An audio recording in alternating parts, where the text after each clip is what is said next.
Alors maintenant je vais vous parler des costumes. On a à peu près 120 costumes sur le spectacle de Roméo et Juliette. Ils ont été faits à l'identique que le spectacle français. Laurent Desjardins, notre designer costume, nous a envoyé les dessins et on a reproduit exactement les costumes. Donc ici vous avez les costumes des danseurs.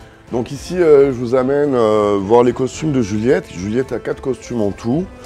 Donc sa robe, hein, ici, avec un gilet en cuir et ont des gilets en cuir qui sont comme des armures par-dessus leur costume. Cette espèce d'armure qu'on a mis sur les costumes de la famille Capulet.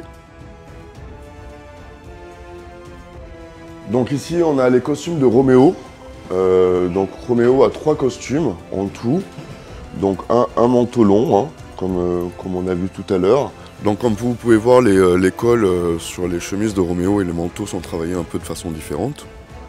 Il a des cols hauts, des cols V, des cols en feuilles. C'est pour appuyer un peu le côté romantique de Roméo. Le fait que ce soit un bel homme et puis ça le rend un peu plus sexy.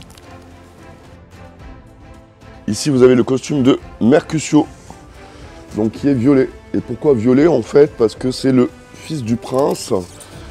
Et donc du coup, il est quand même du clan Montaigu, mais on lui a donné une couleur qui est entre le rouge et le bleu, et donc violet.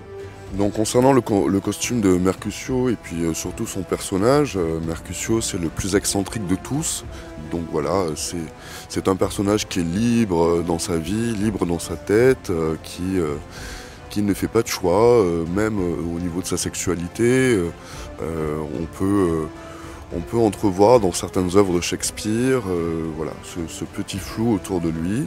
C'est un être libre, et voilà. Donc du coup le violet aussi, c'est aussi un trait d'union entre les deux clans. Ici vous avez le costume de Tybalt, avec sa très belle veste et son gilet en cuir. Tybalt a un caractère un peu spécial, c'est un enfant qui a été abandonné lorsqu'il était jeune, qui n'a vraiment pas eu de chance, qui n'a pas été aimé dans sa vie. Et il a été... c'est le neveu de Lady Capulet. Et donc voilà, par exemple, son costume, il a une veste trop grande pour lui, parce que voilà, il veut ressembler à la famille Capulet, mais au fond de lui, il sait très bien qu'il est frustré. C'est de là d'ailleurs que vient toute sa méchanceté.